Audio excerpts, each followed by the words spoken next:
Trading में सबसे बड़ा गलती क्या है? तो आप में से 90% बोलोगे कि ओवर ट्रेड करना, रिस्क मैनेजमेंट नहीं करना, बिना सेटअप का ट्रेड लेना और इस तरह का बहुत सारे आंसर आपको सुनने को मिलेंगे। बट मैं कहता हूं कि एक ऐसा गलती है जिसके चलते ही सारे ट्रेड रॉन्ग जाते हैं, सारे लोगों को लॉस होता है, कमाया हुआ पैसा भी चल जाता है।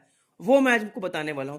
अगर सबसे पहले आपको कंट्रोल करना है तो सिर्फ एक ही चीज पे कंट्रोल करना है। अगर इस चीज को आप कंट्रोल कर लिए तो समझ लेना कि आप ट्रेडिंग में सक्सेसफुल होने का पहला स्टेप चढ़ लिए हो। सबसे बड़ा गलती होता है लालच। और ये लालच किस तरह का होता है ये भी समझना जरूरी है। सिर्फ लालच सुनने से आप नहीं समझ पाओगे। लालच का मतलब है कि मान लो कि आप एक लॉट से ट्रेड कर रहे हो, आज सुबह सेटअप बना, आप एक लॉट से ट्रेड से एंट्री बनाए और आपको फर्स्ट में 1,000 रुपए का बेनिफिट हो गया।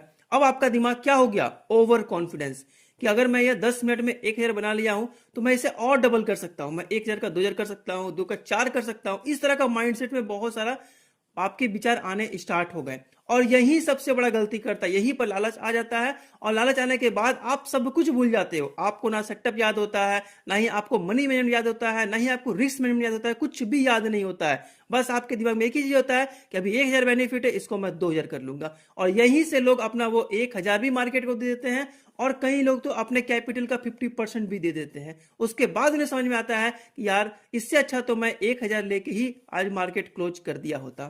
तो ये सबसे बड़ा गलती होता है। इसलिए आप कोशिश करो, लालच पे कंट्रोल करो। आपको अगर 1,000, 2,000, 5,000 आपके सेटअप के हिसाब से, आपके लॉट के हिसाब से अगर बेनिफिट आपको फर्स्ट में ही मिल जा रहा है तो आप उतना पे ही रुक जाओ। अब आप सोचो कि नेक्स्ट मैं बाद में प्रॉफिट करूंगा। अगर उस टाइम खुद को रोक लिए तो आप ट्रेडिंग में सक्सेसफुल हो